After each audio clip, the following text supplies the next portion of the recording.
Au dîner de Noël, mon grand-père riche a demandé « Est-ce que tu aimes la maison que je t'ai achetée ?»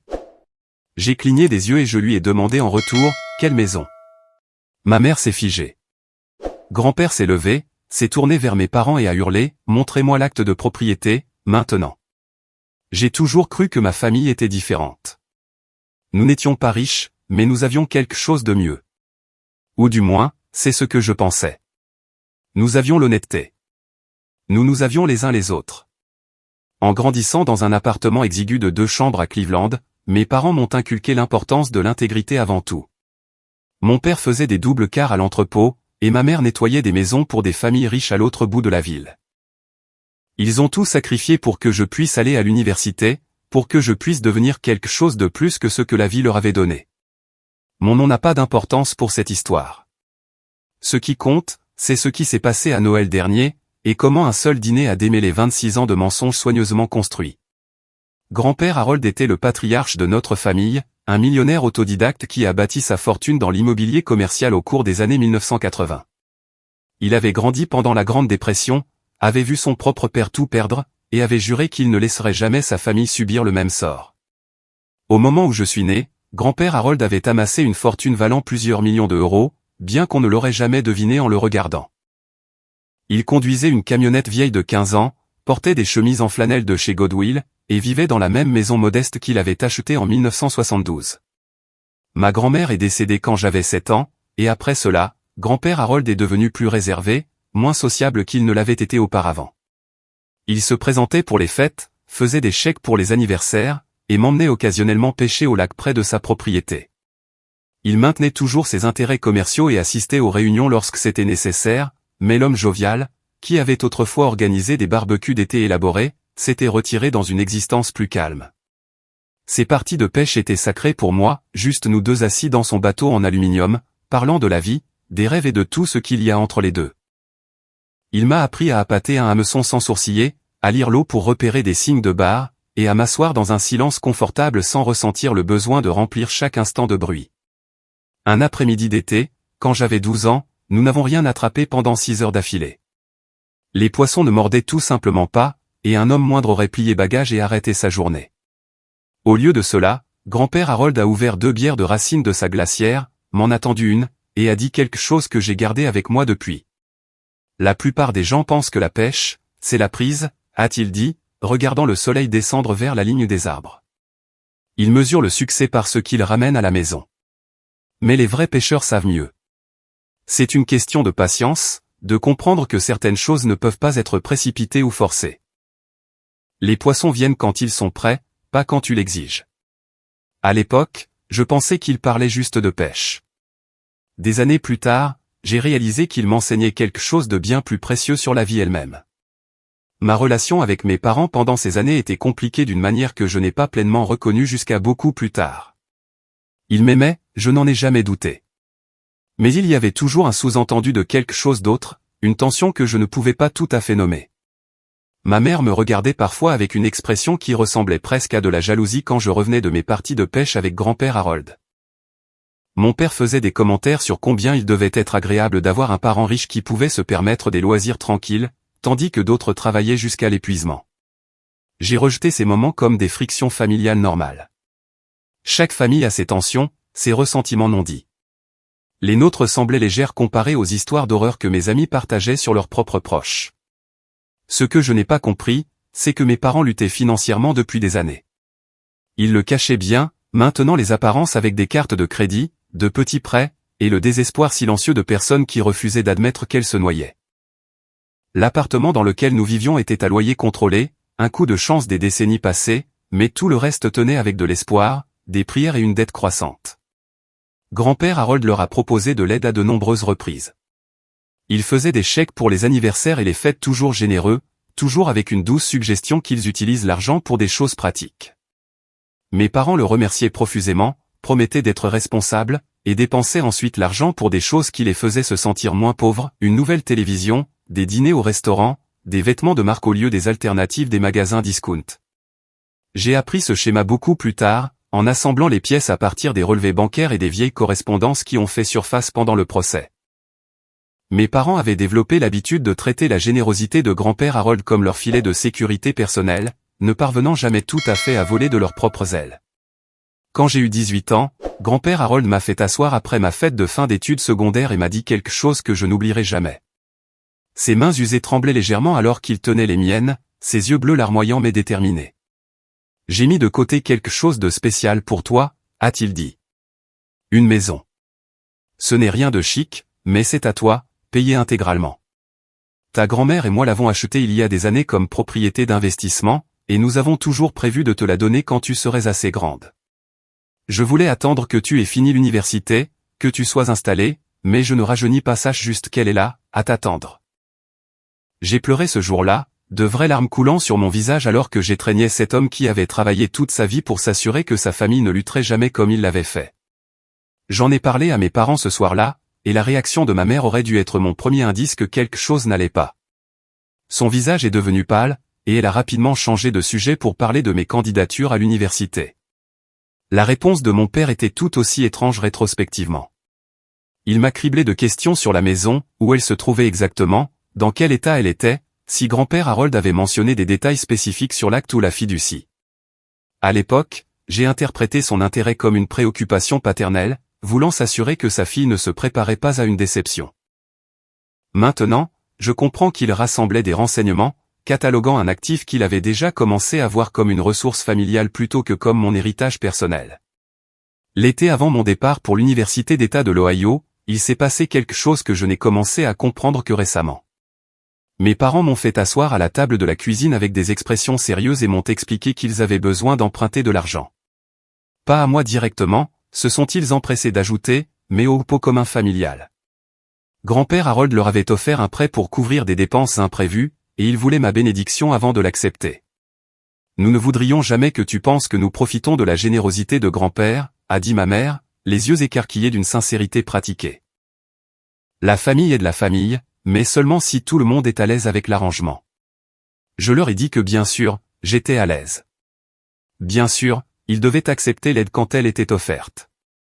Grand-père Harold en avait plus qu'assez. Et quel était le but de la famille si on ne pouvait pas s'appuyer les uns sur les autres dans les moments difficiles? Ce qu'ils ne m'ont pas dit, c'est que le prêt était en fait un cadeau, l'un des nombreux que grand-père Harold avait fourni au fil des ans sans attente de remboursement. Ils n'ont pas non plus mentionné que les dépenses imprévues incluaient une croisière aux Caraïbes que ma mère avait réservée comme cadeau d'anniversaire surprise pour elle et mon père. La toile de petite tromperie remontait plus loin que je n'aurais jamais pu l'imaginer. Au moment où j'ai découvert la vérité sur la maison, j'avais nagé dans les mensonges toute ma vie sans jamais savoir que l'eau était empoisonnée. 8 années ont passé. J'ai obtenu mon diplôme en soins infirmiers à l'Université d'État de l'Ohio, j'ai gravi les échelons jusqu'à un poste de supervision à l'hôpital général de Cleveland, et j'ai loué un petit appartement près du quartier médical. Je sortais occasionnellement, rien de sérieux, et je passais la plupart de mon temps libre à faire du bénévolat à la clinique de santé communautaire du centre-ville. Je m'étais aussi fait des amis proches à l'hôpital, dont Kendra de pédiatrie, qui deviendrait plus tard mon rock pendant la période la plus sombre de ma vie. Tout semblait stable, bien que banal. Pendant ces années, j'ai regardé le style de vie de mes parents rester relativement stable, bien qu'ils prétendaient toujours être en difficulté. La vieille berline est restée dans l'allée. Leur appartement était exigu, mais fonctionnel. Mon père se plaignait des heures supplémentaires tandis que ma mère prenait des clients de ménage supplémentaires. Il peignait l'image de gens travailleurs gardant à peine la tête hors de l'eau. Ce n'est qu'après avoir vendu ma maison que tout a changé. Quelques mois après cette transaction d'où, ils avaient emménagé dans la maison de plain-pied, échangé la berline contre un modèle plus récent, et commencé à faire des améliorations qui semblaient impossibles avec leurs revenus supposés. De nouveaux meubles sont apparus, suivis de rénovation de la cuisine et de la salle de bain. Mon père a commencé à jouer au golf, un passe-temps qui nécessitait des abonnements coûteux au club et des accessoires sans fin. Quand je faisais des commentaires sur leur prospérité apparente lors d'une visite, ma mère agitait la main d'un air dédaigneux. « Nous avons juste été intelligents avec notre argent, disait-elle. Ce petit héritage de ma tante nous laisse enfin respirer un peu. » Mon père ajoutait quelque chose sur les rendements d'investissement, des concepts financiers qu'il n'avait jamais mentionné comprendre auparavant. Je les croyais parce que je voulais les croire. L'alternative que mes parents me mentaient sur quelque chose de fondamental était trop inconfortable à envisager. Alors, j'ai accepté leurs explications et je me suis concentré sur ma propre vie, convaincu que les personnes qui m'avaient élevé ne tromperaient jamais délibérément leur enfant unique. Grand-père Harold m'a rendu visite à Columbus 2 fois pendant mes années universitaires, et une fois de plus après que je me sois installé à Cleveland. À chaque fois, il posait des questions pointues sur mes projets pour la maison de Maple Street. Pensais-je à emménager bientôt? Voulais-je qu'il organise des réparations ou des mises à jour avant que je prenne possession? Mes parents avaient-ils mentionné quoi que ce soit sur la propriété? Je donnais des réponses vagues, expliquant que je voulais m'établir professionnellement avant de devenir propriétaire. Grand-père Harold hochait la tête pensivement, son expression illisible, puis changeait de sujet. Avec le recul, je soupçonne qu'il testait si je savais réellement pour la maison, essayant de déterminer si mes parents m'avaient dit la vérité sur mon héritage. Mes réponses évasives ont dû éveiller ses soupçons bien avant ce dîner de Noël. Je n'ai jamais interrogé grand-père Harold directement sur la maison. Cela me semblait avide d'une certaine manière d'en parler. Il l'avait mentionné une fois, et je croyais que lorsque le moment serait venu, il en reparlerait. De plus, j'étais fier de faire mon propre chemin dans le monde. La maison était un filet de sécurité, pas une béquille. En décembre dernier, tout a changé. Le rassemblement de Noël a eu lieu chez mes parents, une maison de plein pied de 3 chambres qu'ils avaient achetée 2 ans plus tôt. Ils ont dit à tout le monde que cela avait été rendu possible par une combinaison d'économies prudentes, un petit héritage de la tante éloignée de ma mère, et un taux hypothécaire favorable. Ce que je ne savais pas alors, c'est que la compte et la première année de paiements hypothécaires provenaient directement de la vente de ma maison. Le calendrier, je l'apprendrai plus tard, n'était pas une coïncidence. Ils ont vendu ma propriété en août et ont conclu l'achat de la maison de plein pied à peine 3 mois plus tard. Toute la famille était présente, mes parents, grand-père Harold, ma tante Sylvia et mon oncle Preston, leurs 2 enfants, et moi. La salle à manger était décorée de guirlandes et de faux, et ma mère avait préparé son célèbre jambon glacé au miel. Grand-père Harold est arrivé en retard, ce qui était inhabituel pour lui. Il bouge plus lentement ces jours-ci, ses 87 ans rattrapant enfin son corps têtu, mais son esprit restait vif comme jamais. Quand il a pris sa place en bout de table, il y avait quelque chose de différent dans son expression, un but, peut-être une mission. Nous avons dit les grâces, passé les plats, et fait la conversation sur la météo et la politique, et tout ce dont les familles discutent quand elles essaient d'éviter quoi que ce soit de significatif. J'étais assise à la droite de grand-père Harold, et au milieu du dîner, il a posé sa fourchette et s'est tourné pour me faire face directement. Alors, a-t-il dit, sa voix portant à travers le silence soudain. Comment aimes-tu la maison que je t'ai achetée? J'ai arrêté de mâcher. Ma fourchette planait quelque part entre mon assiette et ma bouche, un morceau de jambon suspendu dans les airs. Quelle maison, ai-je demandé. Les sourcils broussailleux de grand-père Harold se sont froncés. La maison? Celle de Maple Street. Ta grand-mère et moi te l'avons achetée il y a des années. Je te l'ai dit à ta fête de fin d'études. Ma mère a laissé tomber son verre de vin. Le liquide rouge s'est répandu sur la nappe blanche comme une blessure qui s'ouvre. Je me souviens que tu l'as mentionné, ai-je dit lentement, mon cœur commençant à battre la chamade. Mais je n'ai jamais reçu de maison. Je loue un appartement depuis 6 ans. La température dans la pièce a semblé chuter de 20 degrés. Le visage de grand-père Harold est passé de la confusion à quelque chose de plus sombre, quelque chose que je n'avais jamais vu chez lui auparavant. Il s'est tourné vers mes parents, la mâchoire serrée si fort que je pouvais voir les muscles travailler sous sa peau parcheminée. Raymond, a-t-il dit à mon père. Claudia, s'est-il adressé à ma mère. Où est l'acte de propriété? Mon père a ouvert la bouche, l'a fermée, puis l'a rouverte. Aucun son n'est sorti. Nous pouvons expliquer, a commencé ma mère, sa voix anormalement aiguë. Montrez-moi l'acte, a dit grand-père Harold. Il s'est levé de sa chaise, son corps frêle semblant soudainement plus grand, plus imposant. Tout de suite. Le visage de mon père avait pris la couleur de la vieille cendre. Il a jeté un coup d'œil à ma mère, une communication silencieuse passant entre eux. Et puis il a soupiré. C'était le soupir d'un homme qui fuyait quelque chose depuis des années et qui avait finalement, inévitablement, été rattrapé. Papa, a dit mon père, utilisant un nom que je l'entendais rarement appeler grand-père Harold. Allons dans l'autre pièce et parlons de ça en privé. Non, a tonné la voix de grand-père Harold à travers la salle à manger. Quoi que tu aies à dire, tu peux le dire devant tout le monde. Ma petite fille mérite d'entendre la vérité. Nous le méritons tous. Tante Sylvia s'était raidie sur sa chaise. Oncle Preston fixait son assiette comme si elle contenait les secrets de l'univers. Même leurs enfants adolescents avaient arrêté de faire défiler leur téléphone. Ma mère s'est levée, ses mains tremblantes. Bien. Vous voulez la vérité? Voici la vérité. Nous avons vendu la maison il y a 3 ans. Les mots m'ont frappé comme un coup physique. Vendu. Ils ont vendu ma maison. La maison pour laquelle mes grands-parents avaient travaillé, économisé, mis de côté spécifiquement pour moi. Vous avez quoi? Ai-je chuchoté. Nous nous noyons, a dit mon père, trouvant enfin sa voix. L'entrepôt a coupé mes heures. Les clients de ta mère ont commencé à utiliser ses services de nettoyage au lieu de femmes de ménage individuelles. Nous ne pouvions pas payer l'hypothèque de cette maison. Nous ne pouvions pas payer nos cartes de crédit. Nous ne pouvions pas garder la tête hors de l'eau. La maison de Maple Street était juste là, vide, a ajouté ma mère. Et nous avons pensé. Vous avez pensé que vous pouviez voler votre propre fille, a terminé grand-père Harold, sa voix froide comme l'hiver.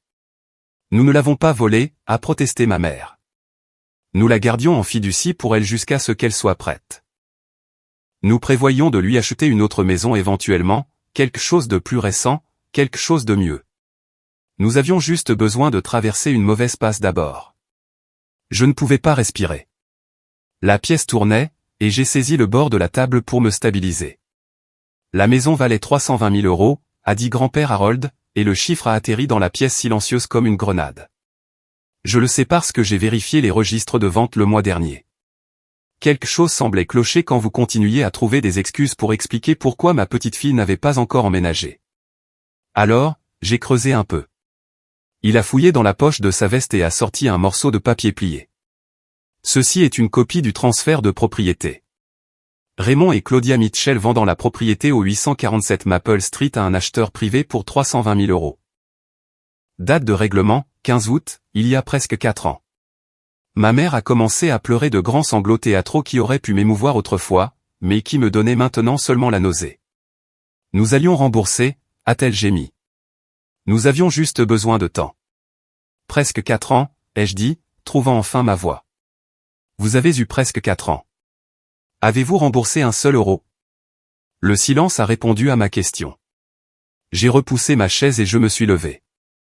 Mes jambes semblaient appartenir à quelqu'un d'autre, mais d'une manière ou d'une autre, elles m'ont porté à travers la pièce, loin de la table, loin des personnes qui étaient censées m'aimer plus que tout au monde. Où est passé l'argent? Ai-je exigé, me tournant pour faire face à mes parents. 320 000 € ne disparaissent pas comme ça. Mon père ne pouvait pas croiser mon regard. Les sanglots de ma mère s'étaient calmés en reniflements, et elle tordait sa serviette en nœud. Raymond. La voix de grand-père Harold portait le poids de décennies d'autorité. Réponds à ta fille. Nous avons remboursé nos dettes, a marmonné mon père. Carte de crédit, prêts automobiles. Une partie est allée à la compte de cette maison et aux paiements hypothécaires. Une partie est allée à Preston et Sylvia pour leur entreprise. Je me suis retourné brusquement pour faire face à ma tante et mon oncle. Oncle Preston avait la tête dans ses mains. Tante Sylvia pleurait silencieusement, des larmes coulant sur ses joues. Vous saviez, leur ai-je demandé. Vous avez pris de l'argent qui m'appartenait, et vous n'avez jamais dit un mot. Nous ne savions pas d'où ça venait au début, a dit oncle Preston faiblement. Ils nous ont dit que c'était un héritage qu'ils voulaient investir dans notre entreprise de traiteur. Au moment où nous avons découvert la vérité, l'entreprise avait déjà échoué. L'argent était parti. La voix de mon père s'est brisée quand il a parlé à nouveau. Une partie est allée aux frais juridiques de ton cousin Derek. Je l'ai fixé d'un air vide. Derek? Quels frais juridiques? Tante Sylvia a laissé échapper un petit gémissement. Il a eu des ennuis, a-t-elle chuchoté. Accusation de fraude. Nous avions besoin d'argent pour les avocats, pour la caution. Nous ne pouvions pas le laisser aller en prison. Derek, l'enfant prodige de la famille. Derek, qui avait toujours été loué pour son ambition, son charme, son esprit d'entreprise.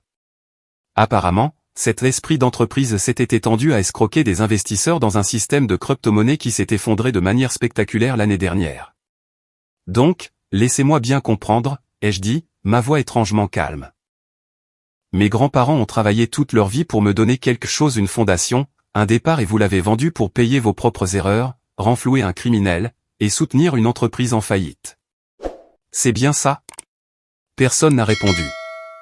Grand-père Harold s'est approché de moi et a posé sa main sur mon épaule. Son contact était doux, mais ses yeux, quand il regardait mes parents, ne contenaient que du mépris. J'appelle mon avocat demain matin à la première heure, a-t-il dit. Cette famille m'a déçu d'une manière que je ne pensais pas possible. Le dîner de Noël était officiellement terminé. Le trajet de retour ce soir-là semblait surréaliste, comme se déplacer dans un rêve où les rues familières s'étaient transformées en paysages étrangers. J'ai serré le volant si fort que mes articulations me faisaient mal, mon esprit passant en revue les souvenirs avec une clarté nouvelle et terrible. Chaque cadeau que mes parents m'avaient donné, chaque vacances qu'ils avaient prises, chaque mention désinvolte de stabilité financière portait maintenant un poids différent. Combien de ma vie avait été financée par de l'argent volé? Combien de sourires avaient dissimulé des actes de trahison? Ma meilleure amie de l'hôpital, une femme nommée Kendra qui travaillait de nuit en pédiatrie, m'avait laissé 3 SMS inquiets le temps que j'atteigne mon appartement. Je lui avais parlé du dîner plus tôt cette semaine-là, plaisantant sur le fait que je redoutais le jambon sec de ma mère et les opinions politiques de mon oncle. Elle a su que quelque chose avait mal tourné au moment où je n'ai pas répondu à son joyeux message « Comment va la femme ?» Je l'ai rappelé depuis mon parking, incapable d'affronter mon appartement vide pour le moment. « Qu'est-ce qui s'est passé ?» a-t-elle exigé avant même que je puisse dire bonjour. « Et ne me dis pas rien parce que tu as l'air de quelqu'un qui a vu son chiot se faire botter. » Alors, je lui ai tout raconté, la question, les expressions figées, la révélation que mon héritage avait été converti en espèces et dispersé sur les problèmes d'autres personnes. Kendra a écouté sans interrompre, n'offrant que des sons occasionnels d'incrédulité et de sympathie. Quand j'ai fini, le silence s'est étiré entre nous pendant presque une minute entière. « D'accord », a-t-elle finalement dit. « Premièrement, je viens avec du vin. Deuxièmement, tu n'as pas le droit de prendre de décision ce soir. Troisièmement, et je dis ça avec amour, tes parents sont des ordures absolues. » Kendra est arrivée 20 minutes plus tard avec 2 bouteilles de Merlot bon marché et une pizza surgelée. Nous sommes restés assis sur mon canapé jusqu'à 3 heures du matin, à boire, parler et pleurer occasionnellement. Elle a partagé son propre traumatisme familial, un frère qui avait volé son identité et ruiné son crédit pendant sa première année d'école d'infirmière. Il m'a fallu 5 ans pour m'en remettre financièrement, a-t-elle admis. Mais la confiance? Elle n'est jamais revenue. Certaines choses se brisent de façon permanente. Ces mots ont résonné dans ma tête longtemps après qu'elle soit rentrée chez elle. Les semaines qui ont suivi ont été le chaos. Grand-père Harold a retenu un jury comptable pour tracer exactement où chaque euro de la vente de la maison était allé. Les résultats étaient pires que ceux que j'avais imaginés. Au-delà des dettes, de l'investissement commercial et de la défense juridique de Derek, mes parents avaient utilisé près de 50 000 euros de mon héritage pour ce qui ne pouvait être décrit que comme des améliorations de style de vie. Une nouvelle voiture pour ma mère, un système de cinéma maison pour mon père, un voyage en Europe qu'ils avaient fait il y a 2 étés, des dîners coûteux, des vêtements de marque, un jacuzzi pour le jardin. Ils ont vécu confortablement pendant près de 4 ans avec de l'argent qui n'était jamais le leur. J'ai passé des heures à étudier ces rapports de jury comptabilité, retraçant le flux de mon héritage à travers divers comptes bancaires et achats. Le jacuzzi me hantait particulièrement. Mes parents l'avaient installé 18 mois après avoir vendu ma maison, le positionnant sur leur terrasse nouvellement construite avec vue sur leur jardin entretenu. Je me souvenais m'être assise dans ce jacuzzi lors d'une visite il y a 2 étés, les complimentant sur l'amélioration, ne soupçonnant jamais que l'eau bouillonnante représentait une manifestation physique de leur vol. Ma mère avait posté des photos de ce jacuzzi sur les réseaux sociaux. Des clichés au coucher du soleil avec des verres de vin en équilibre sur le bord. Des rassemblements de week-end avec des amis que je ne reconnaissais pas. Une vidéo de mon père prétendant être une baleine crachant de l'eau par la bouche pendant que ma mère riait en arrière-plan. Chaque image ressemblait à une preuve d'un crime dont je ne savais pas qu'il était commis.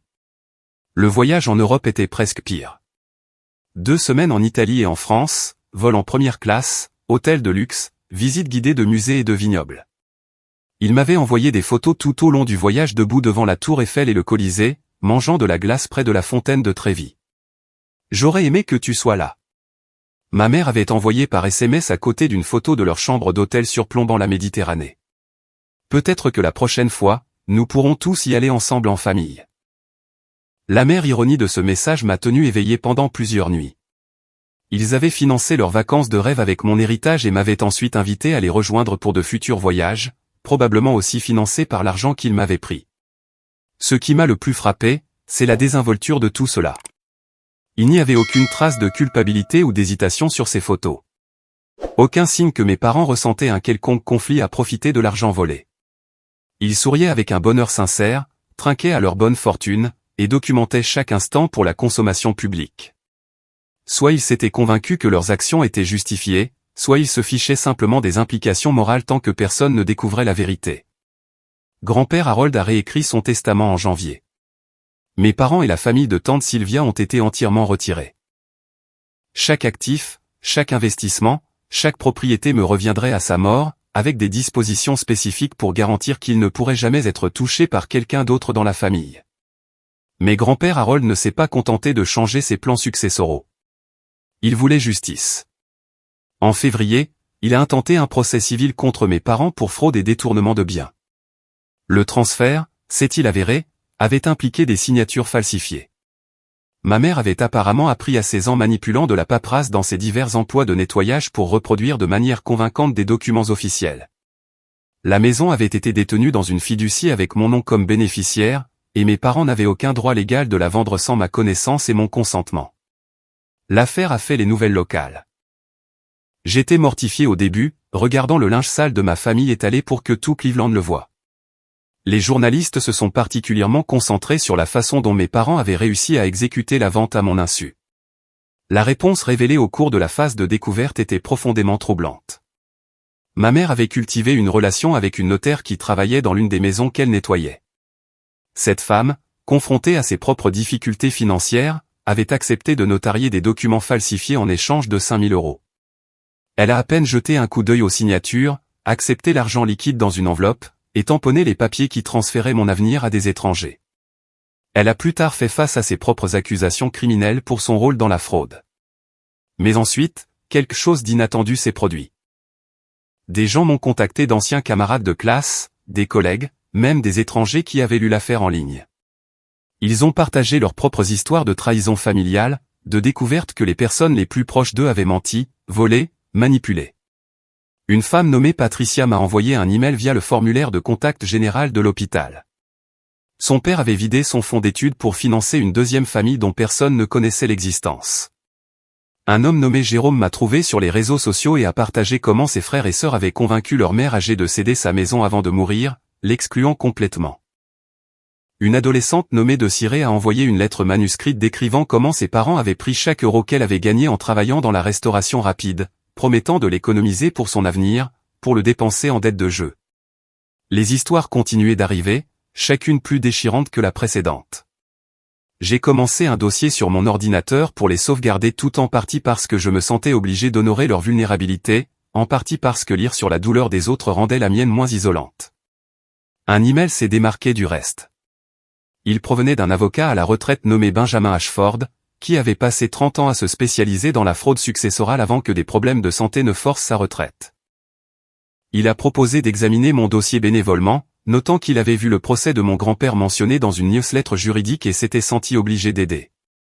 Ce que vos parents ont fait n'est pas seulement du vol, a-t-il écrit. C'est une trahison du pacte fondamental entre les générations. Vos grands-parents ont travaillé et sacrifié pour que vous puissiez avoir des opportunités qu'ils n'ont jamais eues. Vos parents ont décidé que leur propre confort comptait plus que votre avenir.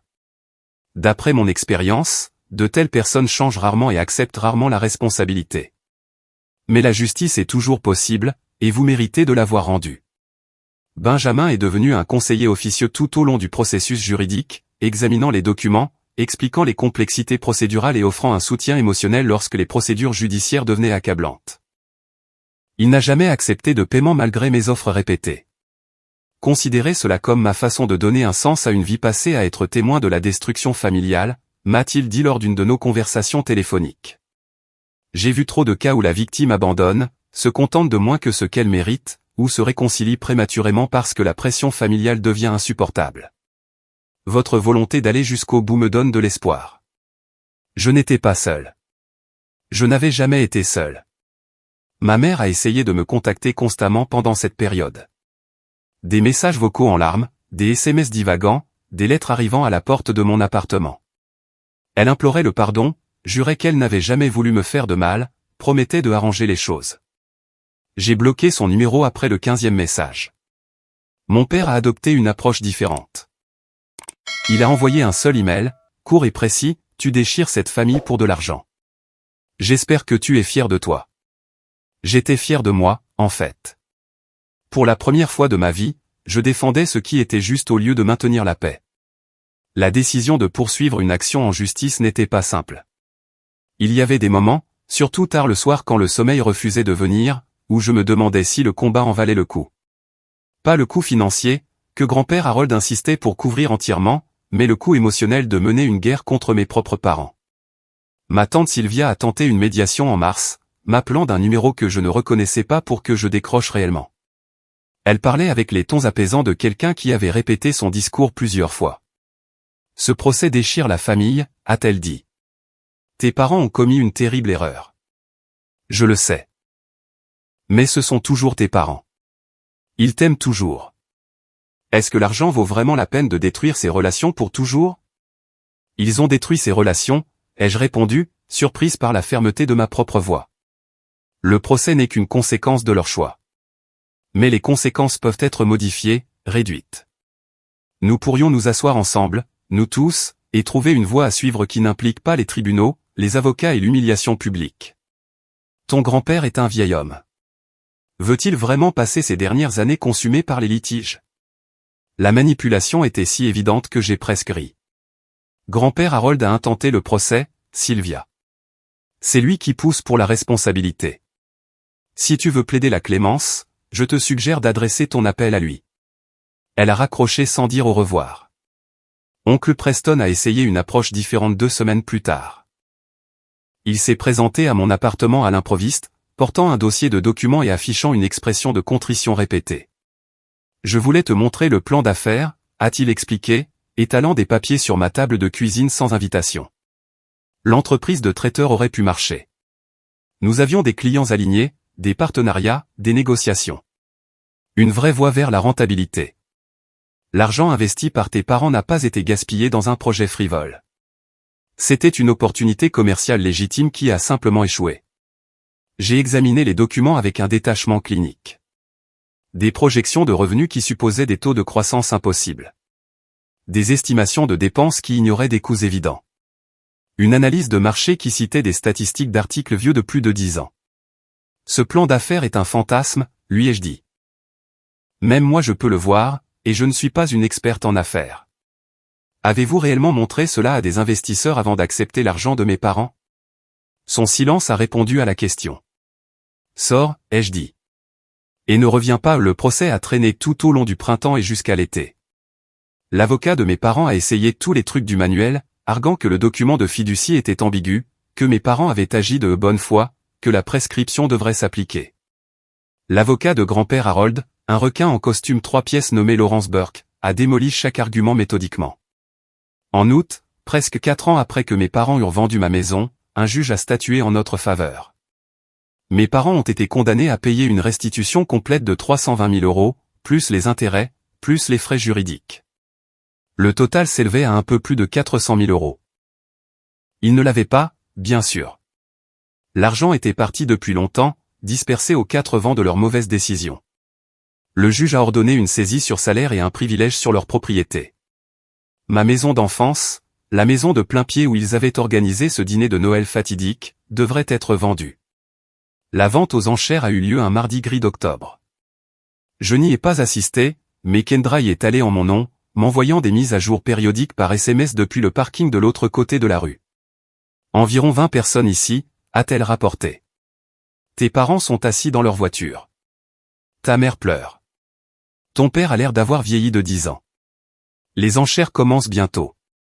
Quelques minutes plus tard, un type en costume semble vraiment intéressé. Il continue de marcher autour de la propriété en prenant des notes. Puis finalement, vendu. 287 000 € au type en costume. Tes parents viennent de partir. Ils ne sont pas restés pour voir la fin. J'ai lu chaque message avec un mélange complexe d'émotions, satisfaction que la justice soit rendue, chagrin pour les souvenirs d'enfance attachés à cette maison, culpabilité de ressentir un quelconque chagrin pour des gens qui m'avaient trahi si complètement. Ce soir-là, je suis allé faire une longue promenade dans mon quartier, finissant dans un petit parc où j'avais l'habitude d'apporter des sandwichs pendant mes pauses déjeuner. Une femme âgée était assise sur mon banc habituel, nourrissant les pigeons avec un sac en papier. Elle m'a fait de la place sans qu'on le lui demande. « Vous avez l'air de quelqu'un qui porte de lourdes pensées », a-t-elle observé après plusieurs minutes de silence partagé. « Problème de famille, ai-je admis. Le genre qui n'a pas de solution propre », a-t-elle hoché la tête d'un air entendu. Les blessures familiales coupent le plus profondément parce qu'elles viennent des personnes qui sont censées nous protéger. Ma propre sœur a volé mon fiancé il y a 40 ans.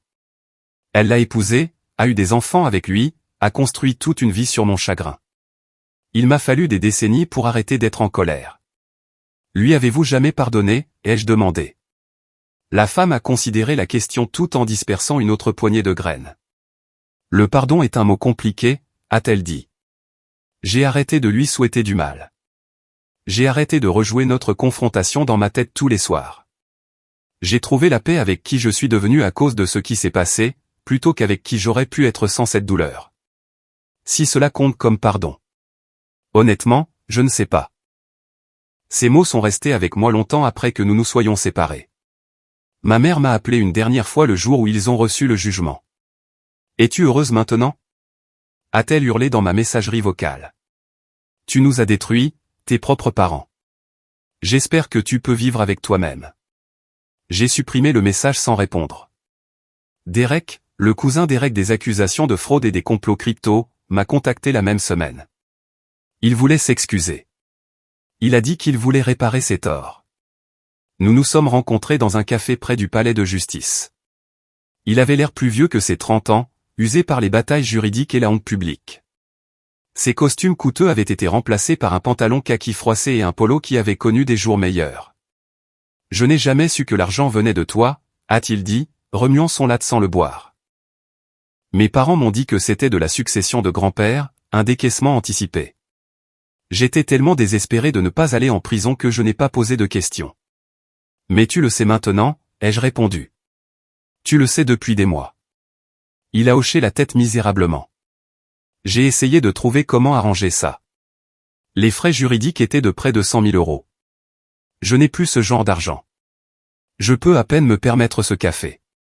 J'ai étudié son visage, cherchant le charme et la confiance qui avaient autrefois fait de lui le favori de la famille. Il ne restait que l'épuisement et le regret. Trouve un emploi, lui ai-je dit. Un vrai, pas une combine. Rembourse-moi 10 € par mois si c'est tout ce que tu peux gérer. Envoie-moi un chèque tous les premiers du mois jusqu'à ta mort s'il le faut. Reconnais juste que tu me dois quelque chose. Il a accepté, ses épaules s'affaissant avec un soulagement visible. Je pense qu'il s'attendait à de la rage, des exigences, peut-être même des menaces. Ma réponse mesurée a semblé le prendre au dépourvu. Puis-je te demander quelque chose ? A-t-il dit en rassemblant sa veste pour partir. Quand as-tu soupçonné pour la première fois que quelque chose n'allait pas ? Avant la question de grand-père au dîner, je veux dire. Y a-t-il jamais eu un moment où tu as senti que les choses ne collaient pas ? La question m'a prise au dépourvu. J'avais passé des mois à disséquer la trahison elle-même, examinant la mécanique du vol et de la tromperie, mais je n'avais pas beaucoup pensé à ma propre intuition pendant ces années aveugles. Il y a eu des moments, ai-je admis lentement. De petites choses qui n'avaient pas tout à fait de sens. Le style de vie de mes parents s'améliorant alors qu'ils prétendaient s'en sortir à peine. Ma mère changeant de sujet chaque fois que je mentionnais la maison. Les questions de mon père à la remise des diplômes, sondant pour des détails au lieu de simplement célébrer avec moi. Mais tu n'as pas insisté, a-t-il dit. Je leur faisais confiance, ai-je répondu. C'était mon erreur. Derek a secoué la tête. Ce n'était pas une erreur. Faire confiance à ses parents est censé être la base de tout. Ce sont eux qui ont transformé cette confiance en arme. C'était la chose la plus perspicace que je l'ai jamais entendu dire. Le premier chèque est arrivé le 1er octobre, 10,53 €. Les centimes supplémentaires ajoutés pour aucune raison que je ne pouvais déterminer. Un deuxième chèque est arrivé le 1er novembre, puis en décembre. Il lui faudrait plus de 790 ans pour rembourser sa dette à ce rythme. Mais ce n'était pas vraiment le but. Les chèques représentaient la reconnaissance, un rappel mensuel que les actions ont des conséquences et que les dettes, même celles qui ne peuvent jamais être vraiment remboursées, doivent toujours être honorées.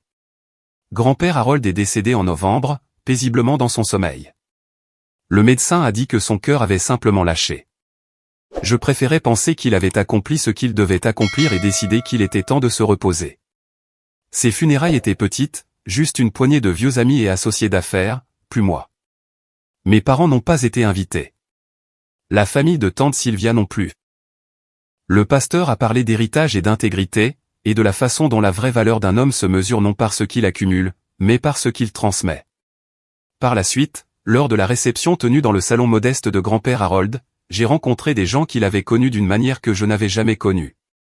Des partenaires commerciaux de ses débuts ont décrit un jeune homme avec une ambition féroce et une éthique encore plus féroce. Les voisins ont parlé de sa générosité tranquille, de la neige qu'il déneigeait de leurs allées sans qu'on le lui demande, des courses qu'il livrait aux résidents âgés pendant les hivers rigoureux. Une femme de son église a partagé comment il avait financé anonymement des bourses pour des étudiants défavorisés au nom de ma grand-mère, ne cherchant jamais de reconnaissance ou d'éloge. Un homme, un promoteur nommé Samuel qui avait travaillé avec grand-père Harold sur plusieurs projets, m'a pris à part vers la fin de la réception. Ton grand-père parlait de toi constamment, a-t-il dit. Chaque réunion, chaque déjeuner, chaque appel téléphonique finissait par revenir à sa petite fille. À quel point tu étais intelligente, à quel point tu étais dévouée à aider les autres, à quel point il était fier que tu aies choisi les soins infirmiers au lieu de courir après l'argent. Il ne me l'a jamais dit directement. Il n'était pas doué pour exprimer ses émotions à voix haute. Cette génération l'était rarement. Mais la fiducie qu'il a mise en place pour toi, la maison. C'était sa façon de dire tout ce qu'il ne pouvait pas mettre en mots, a continué Samuel. Et quand tes parents? Samuel s'est tu, son expression se durcissant. Quand ils ont fait ce qu'ils ont fait, je ne l'avais jamais vu aussi en colère. Pas une colère bruyante, mais froide, déterminée. Il a dit qu'il passerait son dernier souffle à s'assurer que tu reçoives ce qui t'était légitimement dû. Il l'a fait, elle chuchotait. Il l'a vraiment fait. J'ai tout hérité, tout comme grand-père Harold l'avait promis. Sa maison, ses investissements, ses propriétés restantes. Après impôts et frais juridiques, je suis devenu millionnaire sur le papier. La première chose que j'ai faite a été d'acheter une maison. Pas celle de Maple Street, qui était occupée depuis longtemps par une autre famille, mais un bungalow de style craftsman à quelques pâtés de maison. 3 chambres, un porche enveloppant, et un jardin assez grand pour un potager. J'ai planté des roses au printemps, la même variété que ma grand-mère cultivait quand j'étais enfant. Emménager dans cette maison m'a donné l'impression de boucler la boucle. Le quartier où j'aurais dû vivre pendant des années est enfin devenu ma maison, juste par une porte différente de celle prévue à l'origine. Mes voisins m'ont accueilli avec des ragoûts et des présentations, ignorant l'histoire douloureuse qui m'avait mené dans leur rue. J'ai meublé la maison lentement, délibérément, choisissant chaque pièce plutôt que de me précipiter pour remplir des pièces vides. Une table à manger vintage d'une vente de succession. Des étagères que j'ai construites moi-même en utilisant des tutoriels YouTube et une détermination obstinée. Une chaise berçante pour le porche avant, parfaite pour les soirées d'été quand les lucioles émergeaient. Kendra m'a aidé à peindre la chambre dans une douce teinte lavande qui me rappelait les visites d'enfance dans le jardin de ma grand-mère. Nous avons passé tout le week-end à rire de notre propre incompétence, mettant plus de peinture sur nous-mêmes que sur les murs, commandant des pizzas quand nous étions trop fatigués pour penser à de vrais repas. Cet endroit te va bien, a-t-elle déclaré le dimanche soir, inspectant notre travail. On dirait un endroit où vivrait une femme forte. Quelqu'un qui a traversé des épreuves et qui en est ressorti de l'autre côté. Je ne suis pas sûr d'être sorti de l'auberge, ai-je admis. Certains jours, la colère me prend encore par surprise. C'est bon, a-t-elle dit. Traverser quelque chose ne signifie pas oublier que c'est arrivé. Cela signifie juste que les choses difficiles ne te contrôlent plus. Elle avait raison. Bien sûr, la maison représentait plus que de simples murs et un toit. Elle représentait le choix, l'agence, la capacité de construire quelque chose de significatif sur une fondation de ma propre fabrication. La maison de mes parents a été vendue aux enchères en mars de cette année, près de 18 mois après le jugement. Le processus juridique pour forcer la vente avait été lent et compliqué, impliquant de multiples audiences et des appels échoués. Ils ont déménagé dans un petit appartement du côté de la ville, un quartier qu'ils avaient autrefois méprisé. Mon père a pris un emploi de gardien de sécurité de nuit. ma mère a recommencé à nettoyer des maisons, cette fois pour des familles beaucoup moins riches que celles pour lesquelles elle avait travaillé dans sa jeunesse. Je suis passé devant leur immeuble une fois, purement par hasard. Leur voiture était sur le parking, une berline vieille de 10 ans remplaçant le SUV de luxe que mon héritage avait acheté. Pendant un moment, juste un moment, j'ai ressenti quelque chose qui aurait pu être de la pitié. Puis je me suis souvenu de la voix de ma mère sur ce dernier message vocal. Je me suis souvenu de l'email de mon père m'accusant de déchirer la famille pour de l'argent. Je me suis souvenu de 320 000 € que mes grands-parents avaient gagnés grâce à des décennies de travail acharné et de sacrifices, disparus en un instant pour financer les erreurs et les luxes d'autres personnes. La pitié s'est évaporée. Des mois ont passé depuis ce passage accidentel. Je me suis installé dans ma nouvelle vie avec quelque chose approchant le contentement. Mon travail à l'hôpital reste exigeant mais épanouissant. La clinique communautaire où je fais du bénévolat a étendu ses services, et j'ai pris des responsabilités supplémentaires en formant de nouveaux bénévoles. La succession de grand-père Harold a fourni une sécurité financière que je ne m'attendais pas à avoir, mais j'ai fait attention à ne pas laisser l'argent changer qui je suis au fond. Je pense encore à mes parents plus souvent que je ne voudrais l'admettre. Pas avec la fureur brute de ces premiers mois, mais avec un chagrin complexe qui défie toute catégorisation simple. Je pleure la relation que nous aurions pu avoir s'ils avaient fait des choix différents. Je m'interroge sur les justifications internes qu'ils ont construites pour rationaliser leur vol. Je me demande s'ils m'ont jamais vraiment vu comme une personne distincte avec mes propres droits et besoins, ou simplement comme une extension d'eux-mêmes, une autre ressource à utiliser quand c'était pratique. Le docteur Montgomery m'a aidé à traiter ces émotions en me laissant me précipiter vers une résolution prématurée. La thérapie, s'avère-t-il, ne consiste pas tant à trouver des réponses qu'à développer une tolérance à l'incertitude. Certaines questions n'auront peut-être jamais de réponse satisfaisante. Certaines blessures ne guériront peut-être jamais complètement. Le but n'est pas la perfection, mais plutôt la capacité de fonctionner et de trouver de la joie malgré les dommages. J'ai fait des progrès. La plupart des jours, je le crois. De temps en temps, quelque chose déclenche une cascade de souvenirs, une chanson que ma mère chantait, une recette que mon père m'a apprise, l'odeur des aiguilles de pain qui rappellent les matins de Noël de l'enfance et je suis temporairement submergé par la perte. Ces moments passent plus vite qu'avant. Les intervalles entre eux s'allongent. La semaine dernière, j'ai reçu une invitation par courrier. Le mariage de Derek, prévu pour juin. Il avait rencontré quelqu'un, apparemment une femme qui connaissait son passé et avait choisi de l'aimer quand même. L'invitation comprenait une note manuscrite, « Tu n'es pas obligé de venir. Je voulais juste que tu saches que j'essaie de construire quelque chose d'honnête. 10 € le mois prochain comme toujours. » Je n'ai pas décidé si j'irai. Une partie de moi veut croire que les gens peuvent changer, que les chèques mensuels de Derek représentent un remords sincère plutôt qu'une obligation. Une autre partie de moi se demande si je ne me prépare pas simplement à plus de déception. Ma thérapeute, le docteur Montgomery, que j'ai commencé à voir il y a 6 mois, me dit que le pardon ne concerne pas l'autre personne. Il s'agit de se libérer du poids de porter la colère et le ressentiment. Elle dit que je n'ai pas à me réconcilier avec mes parents pour trouver la paix, je dois juste abandonner l'attente qu'ils deviennent un jour les personnes dont j'avais besoin qu'ils soient. Certains jours, je la crois. D'autres jours, je m'assois dans la roseraie de ma grand-mère et je parle à grand-père Harold comme s'il pouvait encore m'entendre. Je lui parle de mon travail, de ma vie, de la maison qu'il a rendue possible. Je lui dis que je comprends maintenant pourquoi il valorisait l'intégrité au-dessus de tout le reste. Quand on grandit avec rien, on apprend que le caractère est la seule chose que personne ne peut vous enlever. Mes parents ont oublié cette leçon quelque part en chemin. Ils ont échangé leur honneur contre un confort temporaire, leur famille contre un soulagement financier éphémère. Je refuse de commettre la même erreur. Ce Noël, je m'assierai à ma propre table dans ma propre maison, entouré d'amis qui sont devenus une famille choisie. Nous partagerons un repas, échangerons des cadeaux et compterons nos bénédictions, de véritables bénédictions gagnées par l'honnêteté et le travail acharné. Mes parents ne seront pas là. Ni tante Sylvia, ni oncle Preston, ni leurs enfants. La famille dans laquelle je suis né s'est rétrécie à un souvenir et un chèque mensuel de 10 € d'un cousin essayant de reconstruire sa vie. Mais la famille que j'ai construite, la communauté de collègues, de bénévoles et de survivants qui m'ont tendu la main pendant mes moments les plus sombres, cette famille grandit chaque jour. Grand-père Harold disait que la vérité finit toujours par éclater. Vous pouvez l'enterrer, la cacher, prétendre qu'elle n'existe pas, mais tôt ou tard, elle se ferait un chemin vers la surface. Mes parents ont passé 8 ans à construire un mensonge. Et il a suffi d'une seule question au dîner de Noël pour faire s'écrouler toute la structure. Je suis reconnaissante pour cette question. Je suis reconnaissante pour les soupçons de grand-père Harold, son enquête, son refus de laisser passer la tromperie.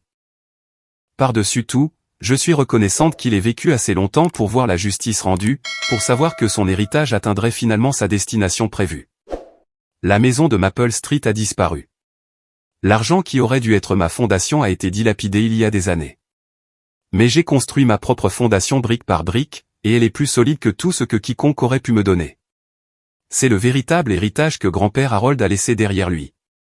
Pas de l'argent, ou une propriété, ou des investissements, mais la connaissance que je suis capable de me tenir debout toute seule, de me battre pour ce qui est juste, de survivre à la trahison et d'émerger de l'autre côté. Chaque mois, je dépose le chèque de Derek dans un compte d'épargne que j'ai étiqueté Fonds d'intégrité. Quand il atteindra un montant significatif dans un futur lointain, je le donnerai à une association caritative qui aide les victimes de fraude familiale. Cela semble approprié d'une certaine manière, transformer les restes de la trahison en quelque chose qui pourrait aider d'autres à guérir. Ma mère laisse encore des messages vocaux occasionnels, bien que la fréquence ait diminué avec le temps. Ils sont passés de la colère à la tristesse, puis à quelque chose approchant l'acceptation. Le mois dernier, elle a dit qu'elle avait commencé à suivre une thérapie elle-même. Elle a dit qu'elle travaillait à comprendre pourquoi elle a fait ce qu'elle a fait. Je n'ai pas répondu. Peut-être que je le ferai un jour. Peut-être que non. Pour l'instant, je me concentre sur le présent. Mon travail, ma maison, mon jardin plein de roses. Je me concentre sur la construction d'une vie digne du grand-père qui a cru en moi-même quand mes parents ne le faisaient pas. Je me concentre sur être la personne qu'il a toujours vue, la personne dont ma grand-mère rêvait quand ils ont acheté cette petite maison sur Maple Street il y a tant d'années. L'acte de propriété de cette maison a disparu depuis longtemps, transféré à des étrangers qui n'ont aucune idée de son histoire. Mais dans mon coffre-fort, il y a un morceau de papier différent. C'est la note manuscrite originale que mes grands-parents ont incluse lorsqu'ils ont créé la fiducie expliquant leur cadeau. Pour notre petite fille Carla, qui porte nos espoirs vers l'avant. Puisse cette maison être la première de nombreuses bénédictions dans une vie remplie d'intégrité et d'amour. Toute notre foi, grand-mère et grand-père. Ils n'ont jamais pu me voir ouvrir cette note. Au moment où je l'ai enfin reçue, parmi les documents de la succession de grand-père Harold, ils étaient tous les deux partis. Mais leur foi n'était pas mal placée. Je la porte avec moi chaque jour. Dans chaque décision que je prends, dans chaque relation que je construis, dans chaque moment où je choisis l'honnêteté plutôt que la commodité.